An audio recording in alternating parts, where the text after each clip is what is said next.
할렐루야. 오늘은 룻기서입니다. 룻기 1장부터 4장까지 우리 6번째 주가 성경 읽기 하도록 하겠습니다. 룻기의 주인공은 누구일까요? 네, 룻이죠. 룻기의 주인공은 누구일까요? 룻기요 이러면 안 됩니다. 룻입니다. 네.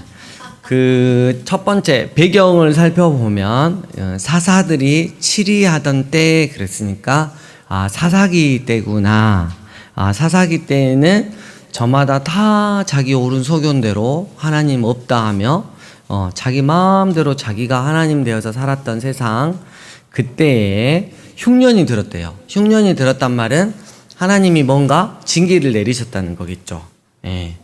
징계를 내릴 때 우리가 그걸 따끔하게 잘 받으면 그 다음부터 정신이 드는데, 어찌된 영문인지 엘리멜렉, 그 다음에 그 엘리멜렉의 아내가 바로 나오미입니다. 나오미 뜻은 희순입니다. 희순이, 기쁨. 근데 거기에 아들 둘이 말론과 기럯이라는 아들 둘이가 있었는데, 어디에 살고 있었냐? 유다 베들레헴에 살고 있었어요. 그럼 베들레헴 하면 생각나죠? 예, 다윗이 태어난 곳, 그리고 예수님이 이 땅 가운데 오신 곳, 막 이렇게 우리가 기억할 수 있는데, 대충 배경이 그렇게 됩니다. 근데 흉년이 들었는데 하나님의 징계를 피해서 모압 땅이 좀 살만하다더라. 그래서 짐을 챙겨가지고 이민을 가버렸어요. 그래서 한 10년이 지나는 동안 남편과 두 아들이 다 죽었는데, 거기서 이제 맞이한 두 아내가 아니라 두 며느리가 있었죠. 예, 나오미 입장에서 보면, 그래서 10년 동안 너무너무 고생을 많이 했어요. 남편과 아들들이 죽었으니까. 근데 이제 들리는 소문이 그 유다 베들레헴의 이제 그 흉년, 하나님의 징계가 끝나고 하나님께서 양식을 주셨다라는 말이 들려서 이제 다시 돌아가기로 마음을 먹습니다. 두 번째. 예, 이게 이제 배경이고요. 두 번째는 이제 며느리 룻이 나오는데, 그래서 이제 이 나오미는 그 두 며느리한테, 야, 너희는 원래 여기 모압의 여인들이니까 나는 이제 내 고향으로 돌아가고, 내가 또 거기서 하나님과의 관계를 좀 회복하고 살아갈란다. 너희도 아직 젊으니까 너희 갈 길을 찾아 나서거라. 이랬더니 둘째 며느리가, Thank you, mother. 이렇게 하면서 떠나갔어요. 근데 첫째 룻은, 며느리는 떠나가지 않았어요. 근데 그동안 나오미가 보여준 게 있었던 것 같아요. 하나님에 대해서, 하나님을 믿는 거에 대해서 보여준 게 있었기 때문에 룻이 이런 결단을 합니다. 16절, 17절 한번 읽어보도록 하겠습니다. 함께 1장 16절, 17절 시작. 룻이 이르되 내게 어머니를 따르지 말고 돌아가라. 강권하지 마옵소서. 어머니께서 가시는 곳에 나도 가고 어머니께서 머무시는 곳에서 나도 머물겠나이다. 어머니의 백성이 나의 백성이 되고 어머니의 하나님이 나의 하나님이 되시리니 어머니께서 죽으시는 곳에서 나도 죽어 거기 묻힐 것이라. 만일 내가 죽는 일 외에 어머니를 떠나면 여호와께서 내게 벌을 내리시고 더 내리시기를 원하나이다 하는지라. 이런 며느리가 어디 있어요? 그죠? 네, 이런 며느리가 어딨어. 그래서 결국 이 며느리 룻과 함께 고향으로 돌아갔습니다. 이 소문은 그 동네니까 다 친족들도 살고 막 그러니까 소문이 다 났겠죠. 세상에 저기 며느리가 그렇게 시어머니한테 잘하고 그 모압 땅에서 섬겼던 우상들 다 버리고 시어머니와 함께 그렇게 하나님을 잘 섬긴다네 하고 소문이 났습니다. 별로 안 반가우신 것 같은데 아무튼 소문이 났어요. 근데 이제 먹고 살 일이 이제 이게 일이 필요하니까 그 2장 3절 보면 이제 그 며느리가 어머니를 이제 그 일용할 양식을 채워줘야 되니까 같이 일을 하러 갔는데 2장 3절 우연히, 그러니까 사람 입장에서 보면 우연히 보아스라고 하시는, 보아스에 속한 밭에 일을 하러 갔어요. 하나님은 절대 우연히가 아니라 하나님은 정확하게 보아스의 밭으로 일하러 가도록 했죠. 근데 그 보아스가 룻에 대한 그런 소문도 들었고 친족인 것도 알고 막 그래서 그 보아스가 원래 또 성품이 좋았어요. 근데 좀 이제 할아버지였죠. 네, 이제 되게 이제 많이 그 일하는 사람들을 축복해 주면서 특별히 부탁을 합니다. 룻을 젊은 것들 청년들 함부로 건들지 말고 야, 곡식을 다발해서 의도적으로 좀 뽑아서 버려놔라. 챙겨갈 수 있도록 이렇게 한 거죠. 그래서 그날 모은 것만 어느 정도냐면 한 에바였어요. 에바. 한 에바가 대략 얼마일까요?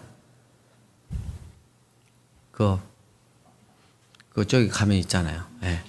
예, 그렇죠. 거의 20kg, 23리터니까. 예.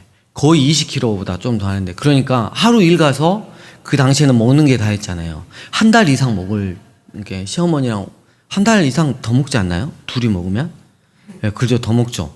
예, 그걸 거둔 거야. 그래서 어머니가 깜짝 놀랐죠. 뭔 일이냐? 어디서 이렇게 받는 걸 했냐? 그러니까 여차여차 해서 보아스라고 하시는 분이 특별히 막 챙겨주고 막 그랬단 말이에요. 막 이러면서 이렇게 이야기를 딱 했어요. 그때 어머니가 네 번째로 넘어가겠습니다. 네. 어머니가, 저 세 번째 아닌가요? 네. 네 번째. 네. 네 번째인데 어머니가 그때 딱 오는 거야. 그래서 이스라엘의 특별히 율법의 하나님 말씀에 기업 물을 자라는 게 나와요. 그래서 친족 중에서 내가 형편이 예를 들면 여러분 어려워요. 그러니까 어려워서 내가 너무 가난해서 이걸 땅을 팔라 그래. 그러면 먼저 기업 물을 자가 친족 중에 유력한 자가 순서가 정해져 있거든요. 그러면 그 땅을 좋은 값으로 사죠. 그러기도 하고 이제 그 당시에는 지금은 이해가 되지 않지만 우리나라도 한 세대 전만 가면 믿음의 후사를 잇기 위해서 아내를 막 두고 그러잖아요. 그러니까 특별히 그 혼자 된 여인을 위해서 또 이렇게 결혼을 해주는 그런 것도 있어요. 왜냐하면 무조건 믿음의 그 후사를 만들어내야 되니까 이게 되게 그 당시에 중요한 문화였거든요. 그래서 어머니가 말씀을 해요. 야, 며느라, 내가 너한테 할 말이 있다. 하나님의 말씀에 이런 게 있는데 네가 내 말에 순종해서 이제 곧 그 보리 타작하는 건데 보리 타작 마당에 쫙 이렇게 저기 깔려 있으면 그때 이제 그 보아스가 너무 기분 좋아서 이렇게 누워 있으면 이불 조그마한 거 하나 갖고 와서 맨 밑자락에서 누워 있어라. 그래가지고 보아스가 엥 일어나서 이렇게 했을 때 이제 뭐 대답을 해라. 이 이야기를 해줬어요. 예. 이야기를 해줬어. 그러면 그 보아스가 너무 놀라고 엥 했을 때 왜 여기 있느냐 이랬을 때 당신은 나에게 기업 물을 자입니다 라고 대답을 해라. 이런 걸 다 이야기를 했단 말이에요. 여러분 요즘 세대에 이제 보면 여기가 지금 어머니 아버지도 아니고 시어머니가 이야기를 했는데 그리고 하나님의 말씀의 은혜의 방법으로 이제 이야기를 했는데 어머니 저를 위해서 그 늙으신 분을 예비해 주시고 결혼까지 또 하라 그러니 제가 너무 감사합니다. 순종하겠습니다. 이러실 분 있어요? 어머니 지금 미쳤어요? 진짜 어이가 없네. 좋다 내가 따르다 효도한다 그러니까 아주 선을 넘네. 이거 너무한 거 아니야? 이럴 수 있단 말이에요. 근데 룻은 순종을 했어요. 근데 나 너무 충격적인 그 감동적인 그 말씀을 봤는데 성경에 보니까 시어머니가 룻한테 요걸 지시하면서 뭐라고 하냐면 너를 복되게 하기 위해 나머지를 지시해요. 너를 복되게 하기 위해. 와. 그래서 시어머니는 며느리 룻을 생각하고 하나님 말씀에서 기업을 이뤄가라는. 그래서 네가 진짜 복됐으면 좋겠다. 막 이렇게 이야기를 하잖아요. 여러분 이게 룻이 순종을 했어요. 순종을 하니까 이 보아스가 뭐라 하냐면 네가 베푼 인애가 그동안의 효도가 처음보다 나중에 더하다. 그런 이야기를 해요. 네가 이런 말씀까지 순종하고 내가 이렇게 늙었음에도 불구하고 말씀에 순종하고 너희 시어머님의 말씀에 순종해서 믿음의 후사를 이으려고 하는 너의 그게 너무나 복되다 하고 이렇게 축복을 해주잖아요. 그래서 여기서 여러분 우리가 중요한 원리가 하나 나와요. 룻이 순종하지 않았더라면 다윗의 증조 할머니가 될 수 없었습니다. 룻이 순종하지 않았다면 예수 그리스도의 믿음의 족보에 결코 등장할 수 없었습니다. 여러분, 이게 너무 중요합니다. 예. 이삭 생각해 보셨나요?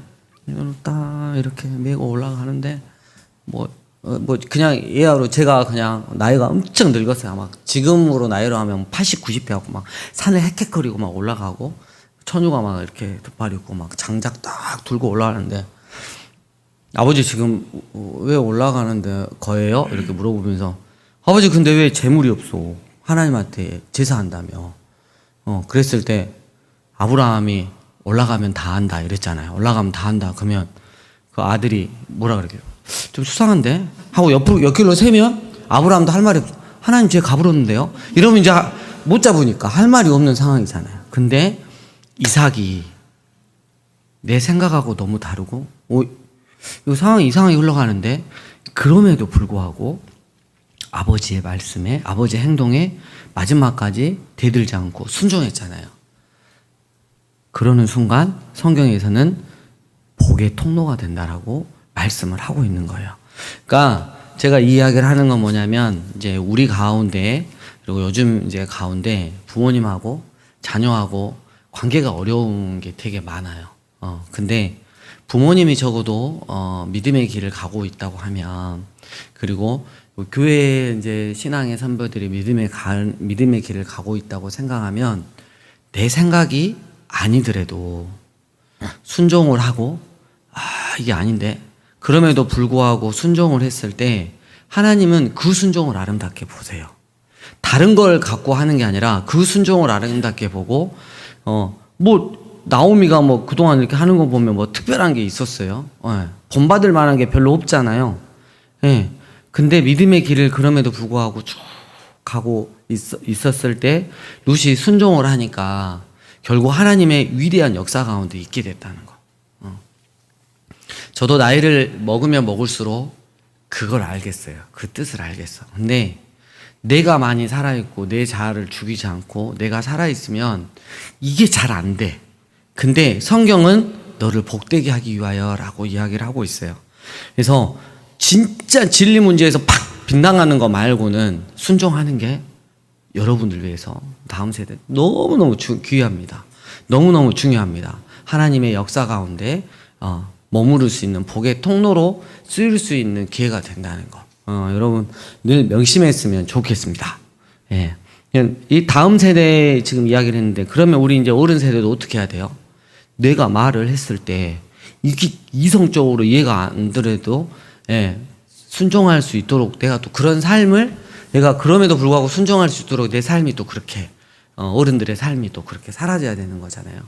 그래서 이 부분들은 사탄이 너무 잘 알고 있기 때문에 아주 민감하게 잘 건듭니다. 그래서 영적 교훈을 잘 얻었으면 좋겠고 결국 보아스가 내가 이 말을 듣고 내가 쉬지 않고 일할 거야. 하나님의 마음으로 그 다음날 일어나자마자 그 엘리멜렉 그 소유 이제 나오미 그 땅 그거 파는데 보아스가 1번 순위가 아니었어요. 그 기업 물자 중에 더 가까운 친족이 있었어. 걔한테 가가지고 너 땅 살 거야 안 살 거야. 그리고 이 며느리 룻 해가지고 결혼해가지고 믿음의 후사 할 거야 안 할 거야. 그러니까 걔가 나 싫은데 하고 고무신을 한다. 그냥 신을 갖다가 이렇게 버렸어. 이건 내 소유를 포기한다는 거거든요. 보아스가 오케이. 그럼 내가 그 땅도 사고 넉넉한 사고 그 다음에 룻을 통해서 결혼해서 믿음의 다음 세대를 내가 후사를 낳겠다. 그렇게 하고 결혼을 합니다. 그래서 지금 몇 번째죠? 5번째 결혼을 했어요. 그리고 6번째 마지막. 그래서 보아스의 족보가 이제 이렇게 나오죠. 예. 보아스의 아버지가 누구죠? 그 맨 밑에 나와 있어요. 4장 끝에. 예? 보아스의 아버지가 이세라고요. 다윗의 아버지가 이세 아닙니까? 예. 네, 살몬. 오벳이요? 보아스의 아들이라니까. 네, 이권사님이 싹싹 빌었어요. 네. 한 번 헷갈리면 그럴 수 있어요. 제가 이상한 걸 물어봤어요. 보통 살몬을 물어보지 않는데 보아스의 아버지가 살몬인데 이 아버지가 그 유대 그 전승에 보면 누구였다? 그렇지. 라합의 남편, 믿음의 사람이잖아. 보아스인데 보아스의 아들이 오벳이었어요. 그리고 오벳의 아들이 이세고 이세의 아들이 다윗이었어요. 그러니까 룻이 증조 할머니가 돼요. 다윗의. 이스라엘 백성과 이방 사람의 그리스도 안에서 온전한 열함을 뜻하죠. 하나님의 구원의 역사는 그 누구도 차별 없이 흘러간다는 사실. 그래서 이거를 통해서 하나님의 역사에 우리가 믿음으로 동참하고 순종으로 동참할 수 있는 우리들이 되었으면 좋겠습니다. 이번 한 주 너무나 장이 깁니다. 1장부터 4장까지. 여러분 또 말씀 읽으시면서 큰 은혜 누리시기를 축복합니다.